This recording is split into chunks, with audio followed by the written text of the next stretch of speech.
Good afternoon and welcome to chapter 3 then of this series of classes on the BBC, the history of the BBC, 1922 to 1995. And in these chapters so far, I've been looking at what each set of priorities within history, historical explanation, might be able to provide as perspectives, as questions for the history of the BBC. And I looked at a couple of them last time, including institutional history and so on. I just want to move on to some other currents. And remember that these are absolutely not watertightly separated from each other. So if we look at social history, now social history, one of the great currents of history, mostly on the rise in the 20th century, which helped to pull the discipline out of an excessive concentration on great men and great events. Collins Dictionary defines social history as a view of historical events seen in terms of social trends, whereas Oxford speaks of a history with emphasis on social structures. So what would that give us when we look at the BBC? Well, the history of the BBC is obviously very much linked to social history, because broadcasting is not something which broadcasters do.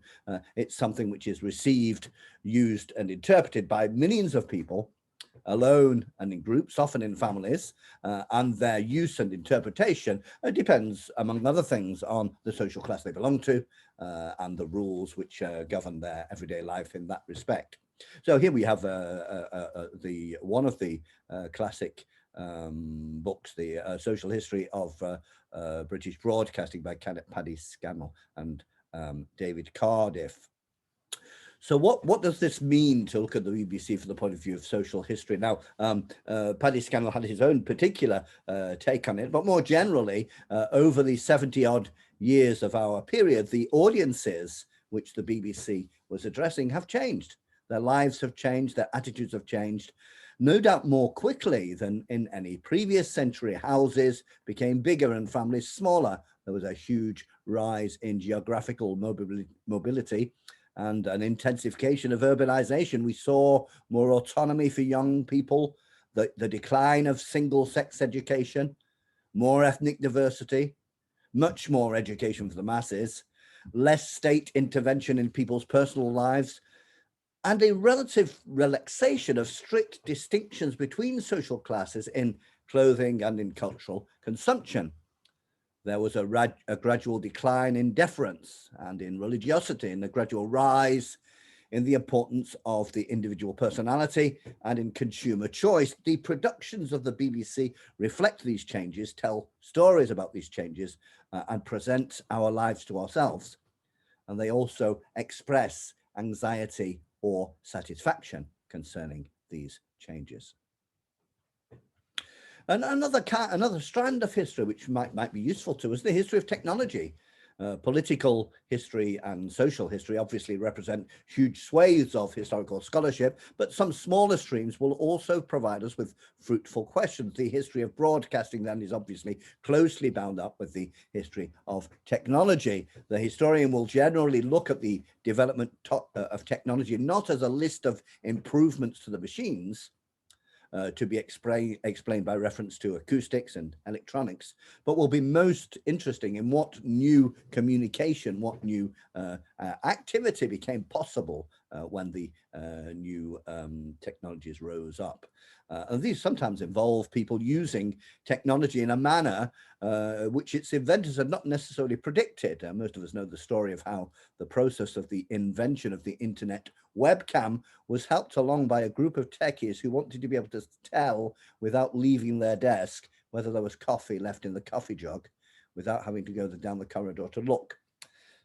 In that way, and in less trivial ways, technological changes can be decisive. Let us look at one example. In the 1950s, as numbers of television licenses grew very rapidly, many working in the BBC radio were worried that radio was not going to be able to compete. That radio was under threat threatened with the relatively immersive experience of moving pictures on a screen in the home. Two technological advances made sure that this was not the case, that radio was not pushed out. The first was that sound quality for listening to music was considerably better on radio than on television. After experiments carried out from 1958, the first regular BBC transmissions using a stereo signal on FM began in August 1962 on the third programme. Over the next 10 years, the technology was improved and stereo became the norm for radio broadcasting. The fact that the quality of music on the radio was considerably better helped to protect radio from being excessively pushed down by television. It was partly as a result of this emerging advantage that the BBC radio programming reorientated itself largely around music. The major radio relaunch of 1967, in which the Home Service Light program and the third program were replaced by radios 1, 2, 3, and 4, a numbering system which is still in place today, involved music at the center of its priorities. Radio 1 was to play recent pop music and rock. Radio 2, popular and variety music in general, while Radio 3 would concentrate on classical and opera.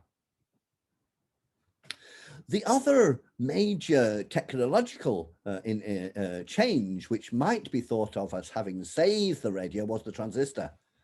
The radio's two advantages over the television were the fact that it was easy to do something else while listening, and after the invention of transistors, a relative portability, which meant that radios became a common feature of workplaces such as workshops and garages. Well, that was even before transistors. The inventors of transistors reduced hugely the weight and size of radios. Here you have a fairly typical radio from 1950 before transistors, which is all very fine. I should have put something next to it so you can see what size it is.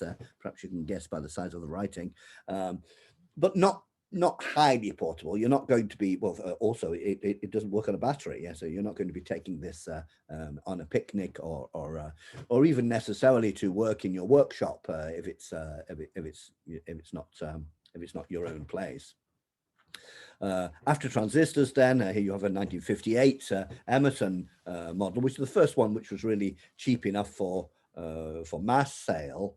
And suddenly the radio was faced with new audiences to be found in their cars, in their workshops, in the park, or at the seaside, and this made things possible. So all of these changes, could suggest to us a series of questions. For example, how were programs changed to match the mobile audience?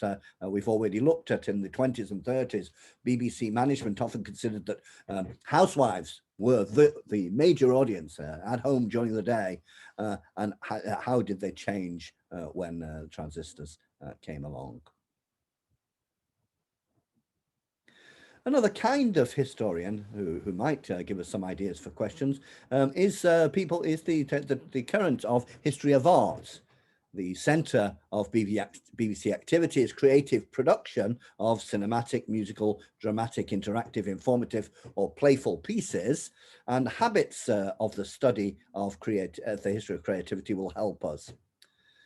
Now, one important tradition of the history of art is to trace influences between artists and also to study the development of forms. How did the symphony come into existence? How did the altar triptych or the novel or the cathedral or the sonnet slowly develop as forms of artistic production?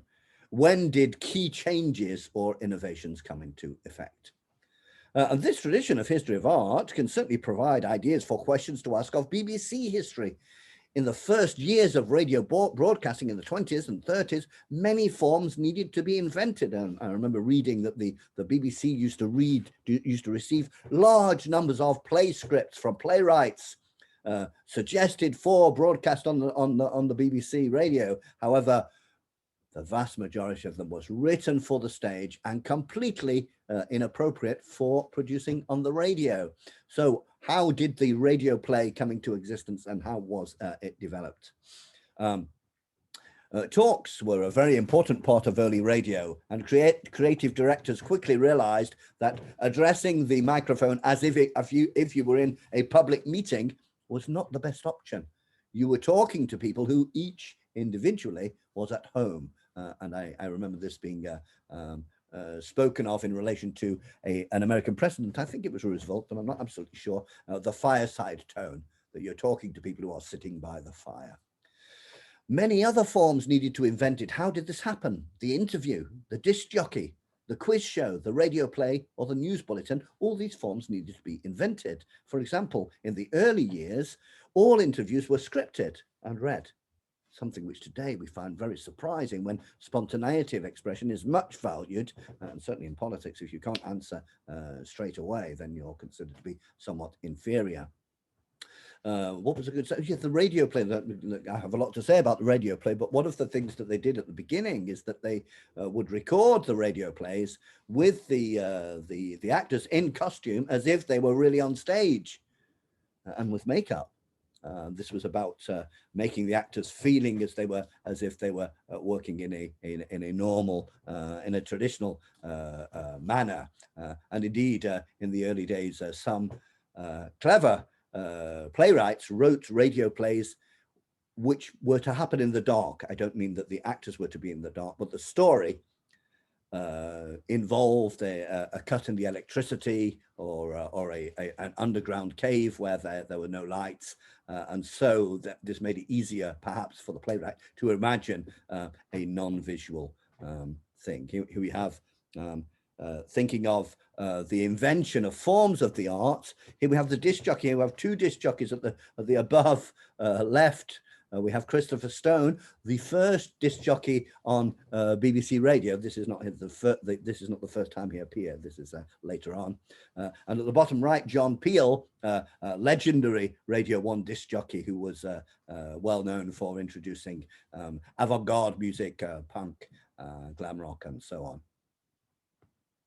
The first regular phone-in radio program did not appear until 1968 on BBC local radio in Nottingham. Special effects and jingles also had to be invented on the radio. And for the television, one might look from this point of view of history of art, and might ask questions about the invention and development of TV soap operas. What is new about soap operas, and how has the form developed? Or sitcoms, or documentaries, or reality television shows. I remember putting on the blog recently an example of what some people sometimes say was the first reality television show, a piece in 1974 called The Family. And here we have a series of others. So the first, this is, what's the word? This is Annie Nightingale, the first BBC female disc jockey, very much a pioneer because she remained practically the only one for many long years. And most incredible story, which I may already have mentioned to you, today she is 80 years old and she is still a disc jockey on Radio 1. That is the station for today's music. But that's rather an exceptional person. University Challenge, a very popular quiz show where teams from two universities fought it out, and this brought about certain innovations in the quiz show and how it should work.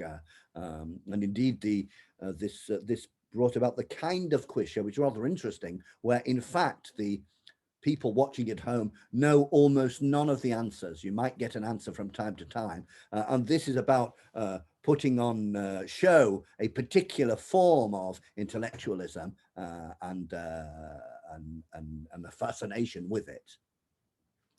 Finally, then sitcoms. A couple of sitcoms. We'll be looking at these at the top. Till Death Do Us. I think that's a mistake. It's Till Death Us Do Part, 65 to 75, and Dad's Army. So Till Death Us Do Part is a fascinating piece, which is about a very reactionary working class man and his progressive children. And tends to be seen today from the point of view of racism, because there's a huge amount of racism in it, which at the time the writer said, I want to write this in order to mock racists. But as we shall see, it's more complicated than that. And the one at the bottom, Dad's Army, starting in 1968, so 20 years after the war, allowed itself to mock the Home Guard, which were the older men too old to join the army, who formed a paramilitary official government thing to deal with questions at home, like checking that the blackout was right or not, and they are mocked as being rather foolish and old or even senile. Perhaps it was easier to mock them in 1968 than in 1948. So sitcoms, the different sitcoms were very much developed. They're very much more complex today, I think. And there you have the soap operas. The one at the bottom, Coronation Street, is on commercial television, but it's the oldest television soap opera in the world, shown continuously from 1960 until today, 2020. That's to say, every week there has been new episodes for 60 years. And EastEnders, which started much later, nevertheless shown continuously since 1985. What about then cultural history? Because in the big, huge currents of historical exploration, political history tended to give way to social history in the 60s, which tended to give way to cultural history in the 80s, although the previous forms did not disappear. Well, this label, cultural history, may be the most popular among historians this last 30 years, but it is not amenable to simple definition, since in any case, scholars do not agree on the most useful meaning to attribute to the word culture. Whereas in everyday life, the word is often used solely for artistic endeavors or only for prestigious artistic activities, some academics have looked at it different.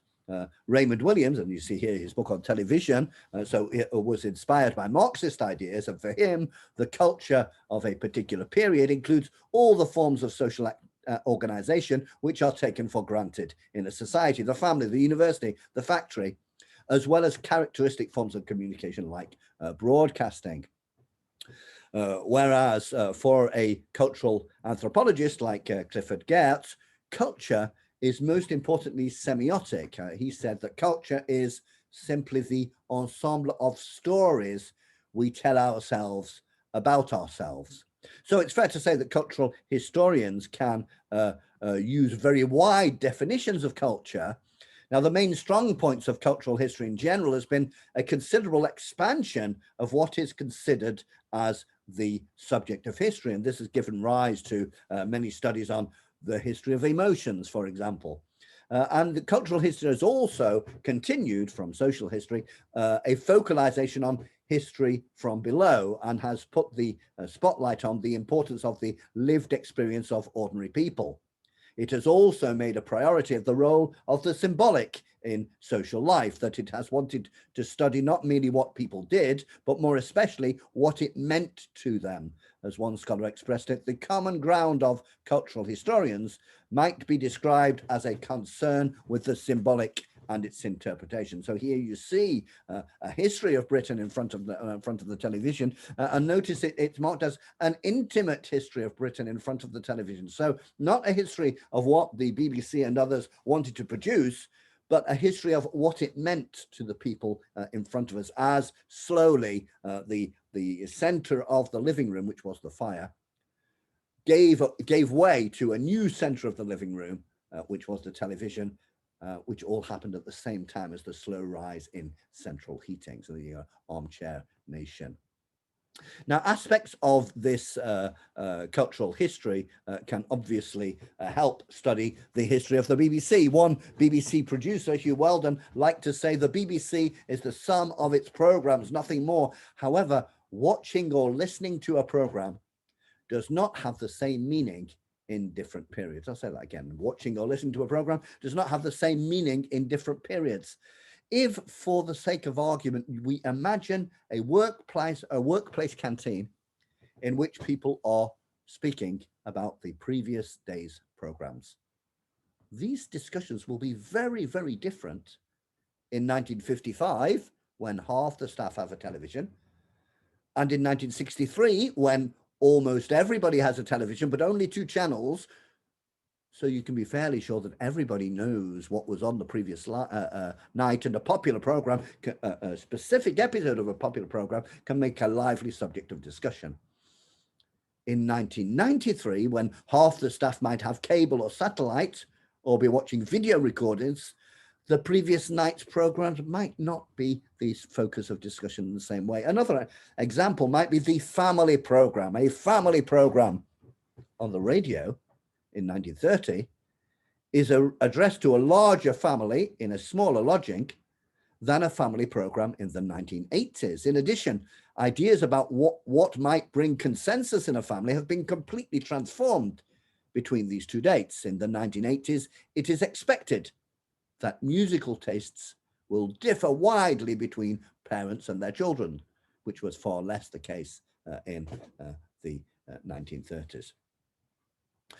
Also, between these two dates, the attitude of the broadcaster telling the family how best to live will be quite different, and there will be considerably less paternalism, I think it's fair to say.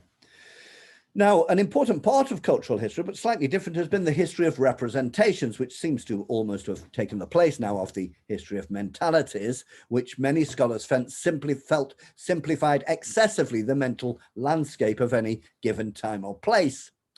Since radio and television programs, in particular fictional ones, are about representing our world to us, faithfully or not, this aspect of historical inquiry has obvious relevance to the BBC. The transformations and the continuities in the representation of, say, working class people, or of gay men, or of women, gives a rich field for historical explanation. To take the subject of gay men, who made much progress in fighting discrimination and prejudice from the 1950s on, television programs both reflect their time and may help to transform attitudes. In the period 1955 to 1975, gays were first generally and then frequently presented as hilarious in themselves. Here is one of the best known examples. This is a sitcom known as Are You Being Served? The well-known camp character of Mr. Humphries, you can see him on the bottom on the left, in the comedy series Are You Being Served, who was presented as being gay, effeminate, and outrageous, is a striking example. Although almost all fictional productions simply omitted gay people. This series, Are You Being Served, ran for 10 series on BBC One from 1972 to 1985, and Mr. Humphries' character, we see him again here, was a central part of the programme's attraction. The Humphrey persona was harshly criticised by the nascent gay rights movement as locking homosexuality into a very limited stereotype and disallowing any development of a gay character as an ordinary human being. To such an extent that at some points this actor would have smallish, but nevertheless, demonstrations by gay rights people outside the theatres where he also produced his character. Avant-garde comedians like the Monty Python's Flying Circus are rightly remembered for a number of remarkable absurd sketches. Several homophobic sketches which they produced have been happily perhaps forgotten by the general public. Here I have a small screenshot from one example, which is about soldiers suddenly turning, in inverted commas, gay and walking like women and talking like, I guess, a stereotype of spoiled teenage girls. And this in itself was supposed to be hilarious, whereas today it may well not be considered funny at all. Now, this brings up other questions because it brings up the question of what do we do with the representations? What was it that made people laugh? And it's important to remember that programs, whether humorous or dramatic, the center of their effect is often not the message which they want to put across and which they put across. It's much more inchoate than that. So, for example, I think in the case of presenting gay men, it's a way of treating mass fear and mass anxiety about what men are or might do, and therefore to be able to present them in a ridiculous ways to reduce the fear. Now, it's a truism that television productions both reflect the society which produces them and encourage or discourage processes of change. In the case of the representation of gay men, the counterexample to the comic ridiculing can be found in the extremely popular series EastEnders, which introduced its first gay character in 1986. At this time, gay relationships were not shown on primetime television. The character, moreover, was presented very much in a positive manner, and his presence was used by the scriptwriters to explore a whole series of questions about homophobia. Colin, the character, kept his sexuality secret when he moved onto the street, and first his friends and then some unsympathetic neighbors gradually discovered the truth over the period of several months, and the audience also discovered the truth very slowly.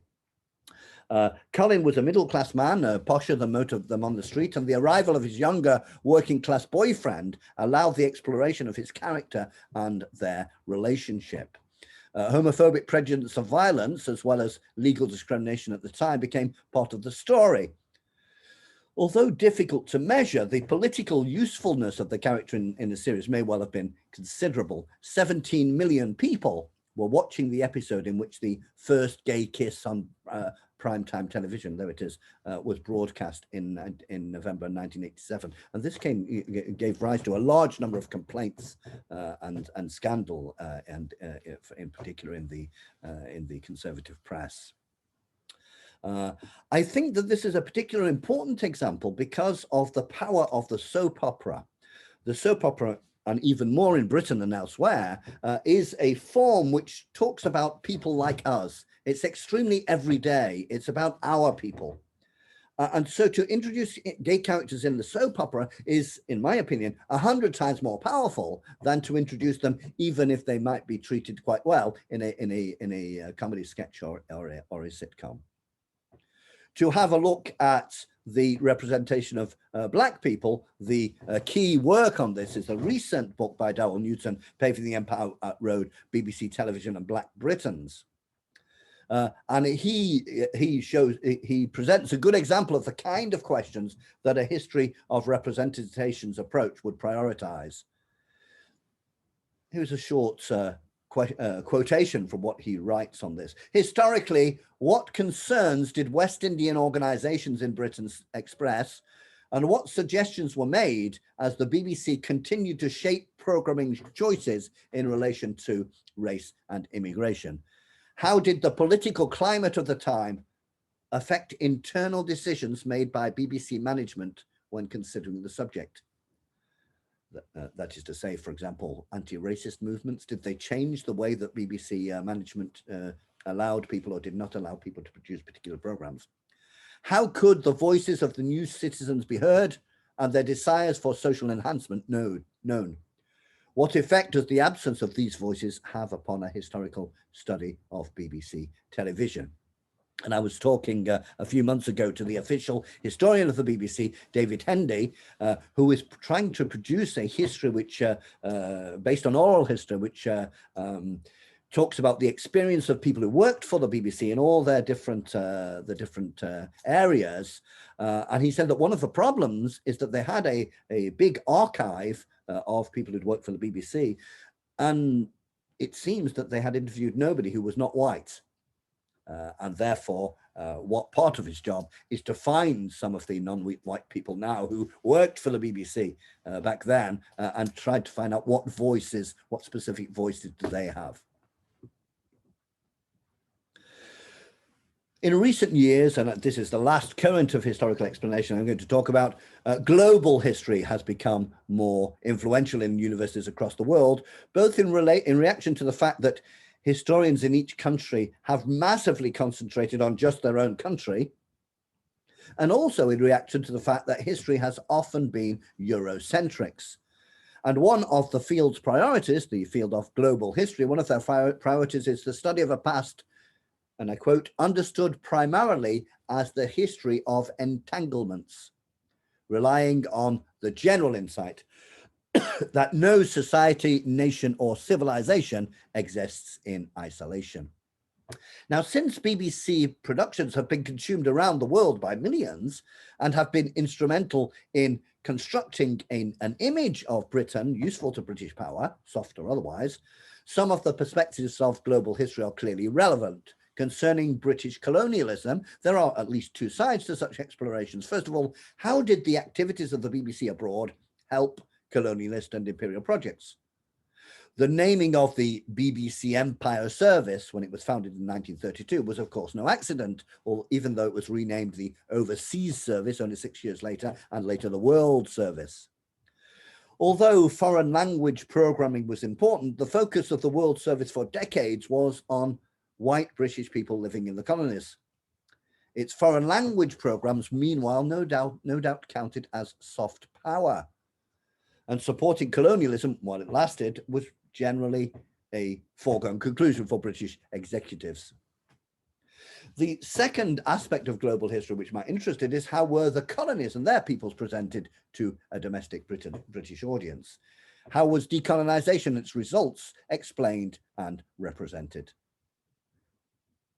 Other aspects of entangled history would also have their importance. How did the BBC influence broadcasting organization and policies abroad in the United States or in the former colonies? Famously, I'm pretty sure it was during the Second World War, John Reith went to South Africa and persuaded them to set up a broadcasting organization broadly similar in structure to the BBC. This is the end of this chapter, and my aim in these first three videos has been to look at this big question: what questions can be asked about the history of the BBC by visiting different currents of historical interpretation. The reason for this, and my presentation is far from exhaustive, has been to underline the main danger in this or any other historical exploration, which is keeping the questions excessively narrow. It would be a great pity if we reduced the history of the BBC just to what did the Director Generals do and what did the Prime Minister of the time think about it. There will be many more chapters, and of course there will be live classes too. Thank you for listening, and that is all for today.